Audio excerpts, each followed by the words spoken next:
কুষ্টিয়ায় অভিযান চালিয়ে সম্প্রতি অপরাধ জগতের আলোচিত নাম ইন্টারপোলের রেড অ্যালার্ট জারি করা শীর্ষ সন্ত্রাসী সুব্রত বাইন ও মোল্লা মাসুদকে গ্রেফতার করেছে সেনাবাহিনী। যৌথ বাহিনীর অভিযানে কুষ্টিয়া জেলা শহরের কালী শঙ্করপুর এলাকার সোনার বাংলা রোডের বাংলা মসজিদের পাশের একটি বাড়ি থেকে তাদের গ্রেফতার করা হয়। সুব্রত বাইন এবং মোল্লা মাসুদ হল তালিকাভুক্ত 23 জন শীর্ষ সন্ত্রাসী দলের অন্যতম নেতা।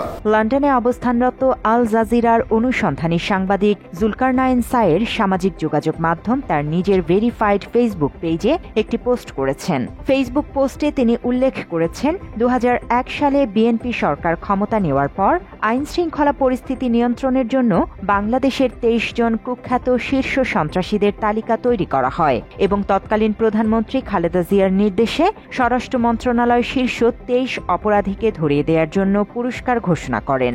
ওই তালিকার প্রথমে ছিল ত্রিমথী সুব্রত বাইন। তার নামে তখন 1 লাখ টাকার পুরস্কার ঘোষণা করা হয়। জুলকারনাইন সায়ের জানান, পরবর্তীতে সুব্রত বাইন উপায়ন্তর না দেখে তার সবচেয়ে আস্থাভাজন ও বিশ্বস্ত আরেক পুরস্কার ঘোষিত সন্ত্রাসী মোল্লা মাসুদকে নিয়ে যশোরের পুটখালী সীমান্ত দিয়ে ভারতে চলে যায়। কিন্তু সুব্রত প্রায়ই অবৈধভাবে বেনাপোল সীমান্ত দিয়ে যশোরে আসত চাঁদা সংগ্রহ করতে এবং বসবাসের জন্য যশোর শহরের বেজপাড়া এলাকায় স্থানীয় লালটুর মাধ্যমে একটি বাসাও তখন ভাড়া নেয়। তিনি জানান, এরই মাঝে কলকাতা পুলিশ সুব্রতকে কালীঘাট এলাকা থেকে গ্রেফতার করে। আটক সুব্রতকে ছাড়াতে নানামুখী তৎপরতা শুরু হয় আরেক শীর্ষ সন্ত্রাসী তানভীরুল ইসলাম জয় এবং তার যোগাযোগ ব্যবহার করে সুব্রতকে জেল থেকে মুক্ত করে। তানভীর জয় ছোটবেলায় দার্জিলিংয়ে পড়াশোনার সুবাদে ভারতীয় এস্টাবলিশমেন্টে তার কিছু বন্ধু ছিল, যারা দেশটির সামরিক বাহিনী, পুলিশ প্রশাসন এবং সরকারি বিভিন্ন কার্যালয়ে কর্মরত ছিল। এ ঘটনার পর জয়, সুব্রত বাইন ও মোল্লা মাসুদকে ডেকে পাঠান তৎকালীন কলকাতার পুলিশ কমিশনার এস.কে চক্রবর্তী। তখন থেকে মূলত এই 3 জনের ভারতীয় গোয়েন্দা সংস্থা র এবং সেনা গোয়েন্দা MI মিলিটারি ইন্টেলিজেন্সের সঙ্গে সম্পর্ক শুরু হয়। জয় শারীরিকভাবে ফিট না হওয়ায় রয়ের গোয়েন্দা অফিসাররা সুব্রত বাইন, মোল্লা মাসুদ ও তাদের সহযোগী গোলাম মুর্তুজা বাবু ওরফে মধু বাবুকে ভারতের মধ্যপ্রদেশ ও উত্তরপ্রদেশের বিভিন্ন স্থানে কমান্ডে প্রশিক্ষণ প্রদান করে নেয়। পরবর্তীতে রয়ের সিনিয়র কর্মকর্তা এস মাথুর সুব্রতদের দিল্লি ডেকে নেন এবং বাংলাদেশে লুকিয়ে থাকা ভারতের ULFA, United liberation of Nagaland সহ যেসব নিষিদ্ধ সংগঠন আছে সেসব সংগঠনের কিছু নেতাদের ছবি ও ঠিকানা দিয়ে অস্ত্র, অর্থ সহ মিশন কার্যকরী করতে যা যা প্রয়োজন সেসবের ব্যবস্থা করে দেয়। 2003 সালে সব প্রস্তুতি নিয়ে সুব্রত ঢাকায় আসে এবং মোহাম্মদপুর এলাকার একটি বাড়িতে হামলা করে নাগাল্যান্ডের সার্বভৌমত্ব দাবি করা বম সম্প্রদায়ের এক নেতার স্ত্রী ও তার 7 বছরের সন্তানকে হত্যা করে। এছাড়া পাকিস্তানি বংশোদ্ভূত মোহাম্মদপুর বিহারি ক্যাম্পের মোস্তাকিম কাবাবের মালিক মোস্তাকিমকে গুলি করে হত্যা করে। মুত্তাহিদা কওমি মুভমেন্ট নামের পাকিস্তান ভিত্তিক একটি সংগঠনের সঙ্গে সংশ্লিষ্টতার কারণে ভারতীয় গোয়েন্দা সংস্থার মাথা ব্যথার কারণ হয়ে দাঁড়িয়েছিলেন মোস্তাকিম। এছাড়া বহুবার উলফার নেতা পরেশ বড়ুয়াকে হত্যার চেষ্টা করে সুব্রত বাইন। অনুসন্ধানে এই সাংবাদিক আরও জানান, 2007 সালে তৎকালীন তত্ত্বাবধায়ক সরকারের বিশেষ অনুরোধে কলকাতায় থাকা সন্ত্রাসীদের আটকের অভিযান শুরু হয়। তখন কলকাতার সিআইডি কর্মকর্তা রাজীব কুমার সুব্রত বাইনকে গ্রেফতারের জন্য বহু চেষ্টা করেও ব্যর্থ হয়। সুব্রত ভারতীয় গোয়েন্দা সংস্থার পরামর্শে ও সহায়তায় আলী মোহাম্মদ নামে একটি ভারতীয় পাসপোর্ট তৈরি করে প্রথমে সিঙ্গাপুর এবং পরে চীনে গিয়ে থিতু হয়। সেখানেও সুব্রত বাইন রয়ের তত্ত্বাবধানেই ছিল। সায়ের তার পোস্টে উল্লেখ করেন, চীনে র খুব বেশি তৎপর না থাকায় সুব্রত বাইন দুবাই পাড়ি জমায়। সেখানে তাকে বিলাসবহুল ভিলায় থাকার ব্যবস্থা করে ভারতীয় গোয়েন্দা সংস্থা এবং তার সহযোগী মোল্লা মাসুদকেও তখন দুবাই পাঠানো হয়। র সুব্রত ও মোল্লা মাসুদকে দুবাইতে পলাতক ভারতীয় মোস্ট ওয়ান্টেড টাইগার মেমনের সঙ্গে বন্ধুত্বের সম্পর্ক স্থাপনের পরামর্শ দেয়। তাদের লক্ষ্য ছিল টাইগার মেমন এর মাধ্যমে কোনোভাবে মাফিয়া সর্দার দাউদ ইব্রাহিমের নেটওয়ার্কে প্রবেশের, কিন্তু এই মিশনে সফল হতে পারেনি সুব্রত বাইন। পরবর্তীতে ভারতীয় গোয়েন্দা সংস্থা রয়ের পরামর্শে সুব্রত বাইন নেপাল হয়ে ভারতে প্রবেশ করে এবং পরিকল্পনা মাফিক কলকাতায় তার বালিগঞ্জের বাড়ি থেকে এসটিএফ স্পেশাল টাস্ক ফোর্স তাকে গ্রেফতার করে।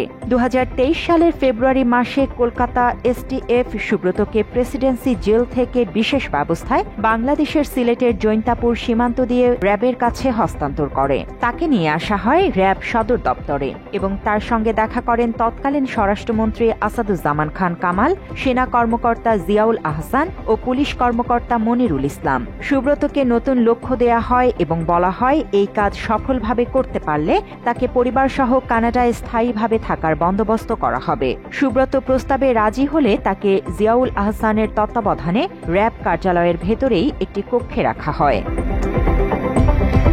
জুলকারনাইন লেখেন, এ সময় সুব্রত বাইনকে জিয়াউল আহসানের ঘনিষ্ঠ কর্মকর্তারা দূরবর্তী টার্গেটকে লক্ষ্য করে আঘাতের প্রশিক্ষণ দেয়। তাকে স্নাইপার রাইফেলের ব্যবহার, মুভিং টার্গেটকে গুলি করার আগে বাতাসের গতি, আর্দ্রতা, দূরত্ব এসব খুঁটিনাটি বিষয়ে ট্রেনিং দেয়া চলতে থাকে। 2023 সালের ডিসেম্বর মাসে সুব্রতর সঙ্গে সাবেক স্বরাষ্ট্রমন্ত্রী আসাদুজ্জামান খান কামাল, জিয়াউল আহসান, মনিরুল ইসলাম ও ভারতীয় গোয়েন্দা সংস্থার একজন কর্মকর্তা দেখা করেন এবং তাদের টার্গেট যুক্তরাজ্যে বসবাসরত একটি রাজনৈতিক দলের শীর্ষ নেতা বলে অবহিত করেন। তারা সুব্রতকে পাকিস্তানি পাসপোর্টে লন্ডন পাঠানোর কথা বলেন এবং লন্ডনে মিশনটি সম্পন্ন করার জন্য যা যা সহায়তা লাগবে তা কূটনৈতিক চ্যানেলে দেয়া হবে বলে সুব্রতকে নিশ্চিত করেন। জানা যায়, সুব্রতের লন্ডনে মিশনটি ছিল বিএনপির ভারপ্রাপ্ত চেয়ারম্যান তারেক রহমানকে হত্যার মিশন। সুব্রত বাইনকে স্নাইপার হিসেবে ব্যবহার করে তারেক রহমান জুমার নামাজ পড়তে যান যে মসজিদে, ওই মসজিদে যাওয়া আসার সময়টাকে বেছে নেয়ার পরিকল্পনা করা হয়েছিল। জুলকারনাইন জানান, কাজ হওয়ার পর সুব্রত ও তার পরিবারকে ভারতীয় পাসপোর্টে আলী মোহাম্মদ নামে কানাডায় পাঠানোর ব্যবস্থা করা হবে। এ বিষয়টি পুনর্ব্যক্ত করা হয়। তারা এটাও জানায়, এই কাজের ব্যাপারে সরকারের সর্বোচ্চ পর্যায়ের আগ্রহ আছে এবং সর্বোচ্চ মহলের গ্রিন সিগন্যাল পেলেই পাঠানো হবে এবং তার বেশভূষায় যেন পাকিস্তানি বলে মনে হয় এ ব্যাপারেও গুরুত্ব দেয়া হয়। কিন্তু 2024-এর 5 আগস্ট ছাত্র জনতার বিপ্লবে হাসিনা সরকার পতন ও হাসিনার পালানোর পর জিয়াউল আহসানের নির্দেশে সুব্রতকে তার মেয়ে বিথির কাছে বুঝিয়ে দেয়া হয় এবং পরবর্তী আদেশের অপেক্ষার কথা জানানো হয়। অবশেষে জুলকারনাইন লেখেন, এরপর থেকেই সুব্রত বাইন প্রকাশ্যে আসা শুরু করে, পুনরায় যোগাযোগ স্থাপন করে রয়ের সঙ্গে। সুব্রতকে সহায়তা করতে বাংলাদেশের স্যাটেলাইট ফোন সহ পাঠানো হয় মোল্লা মাসুদকে। আর এই দুই শীর্ষ সন্ত্রাসীর সঙ্গে পলাতক আওয়ামী শীর্ষ নেতাদের যোগাযোগের মাধ্যম হয় নেপালে পলাতক আরেক সন্ত্রাসী লেদার লিটন। বর্তমানে 8 দিনের রিমান্ডে থাকা সুব্রত বাইন প্রাথমিক জিজ্ঞাসাবাদে বেশ কিছু তথ্য দিয়েছেন। তার মধ্যে রয়েছে সুব্রত বাইন ও তার বাহিনীর উদ্দেশ্যে রাজনৈতিক নেতাদের টার্গেট করে হত্যা করে দেশে অস্থিতিশীলতা সৃষ্টির মিশন। বিএনপি, জামায়াত ও এনসিপির শীর্ষ নেতারা ছিল তাদের মূল টার্গেট। এই পরিকল্পনার পেছনে ছিল আওয়ামী লীগের নিষিদ্ধ ঘোষিত শীর্ষ পর্যায়ের কিছু নেতা। সহযোগী হিসেবে কাজ করেছে মোল্লা মাসুদ। তারা আরো অন্যান্য যে মামলার সঙ্গে তারা জড়িত, বিভিন্ন হত্যাকাণ্ডের সঙ্গে জড়িত। হুন্ডির মাধ্যমে প্রতিবেশী দেশ থেকে মোটা অঙ্কের অর্থ পাঠানো হয়। সেই অর্থ দিয়ে শুটার ও কিলার নিয়োগ করা হয় এবং অস্ত্র সংগ্রহ করা হয়। গোয়েন্দা সূত্রে জানা যায়, 5 আগস্টের পর সুব্রত বাইনকে যাদের হত্যার মিশন দেওয়া হয়েছিল তার মধ্যে এনসিপির নেতা হাসনাত আব্দুল্লাহ এবং সার্জিস আলমও রয়েছেন। এছাড়াও রিমান্ডে জিজ্ঞাসাবাদের সময় অস্ত্র সরবরাহ এবং এর ব্যবহার সংক্রান্ত গুরুত্বপূর্ণ আরও কিছু তথ্য বের হয়ে আসে। অস্ত্রগুলো সীমান্ত থেকে এনে ঢাকার মগবাজার, শাহবাগ, গুলশান, বাড্ডার সন্ত্রাসীদের হাতে পৌঁছে দেওয়ার পরিকল্পনা ছিল। জিজ্ঞাসাবাদে জানা যায়, টার্গেট কিলিং এর পর বিভ্রান্তিকর প্রচারের মাধ্যমে রাজনৈতিক বিভাজন সৃষ্টি করে আওয়ামী লীগকে সুবিধাজনক অবস্থানে নেয়ার পরিকল্পনা ছিল ভারতের। এনসিপির নেতাদের খুন করে বিএনপির ওপর চাপানোর নীল নকশা এবং বিএনপি নেতাদের হত্যা করে জামায়াতের ওপর চাপানোর ছক ছিল পলাতক আওয়ামী নেতা ও ভারতের গোয়েন্দা সংস্থা রয়ের। তবে বাংলাদেশের গোয়েন্দা তৎপরতায় তাদের সব ষড়যন্ত্র ভেস্তে যায়। জান্নাতুল ফেরদৌস তমা, বাংলা এডিশন।